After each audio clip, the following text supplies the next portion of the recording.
Il fallait y penser et oser mettre la galette saucisse en conserve. Depuis janvier, cet ancien ingénieur agronome fabrique et commercialise ses bocaux. Là, vous voyez déjà la galette qui est mise dans le bocal parce qu'en fait, la préparation qui est réalisée sur la galette avant de la mettre dans le bocal est sous couvert du dépôt de brevet puisque c'est le côté innovant qui permet donc à la galette de se conserver. Le but est de la retrouver à la fois moelleuse et croustillante et c'est tout naturellement qu'elle a pensé aux conserves. Cette technique, elle l'a apprise dans sa famille dans le sud de la France.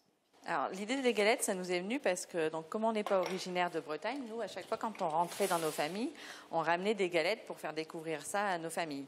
Mais finalement, le temps du trajet, le temps de rencontrer, de voir les gens pour faire les soirées et manger les galettes, la galette, elle n'était plus très fraîche. Donc, on était déçus de ne pas pouvoir leur faire goûter vraiment la saveur et puis la texture de la vraie galette de Bretagne. Pour la recette, il lui a fallu 2 ans de travail et elle n'a pas élaboré que la galette saucisse. Il existe 7 variantes, jambon, fromage, tartiflette ou encore végétarienne. Il y en a pour tous les goûts.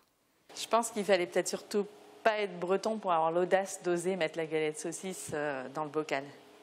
La galette se déguste dans la conserve après l'avoir réchauffée. Cette costarmoricaine espère diffuser les spécialités bretonnes en France et même au-delà.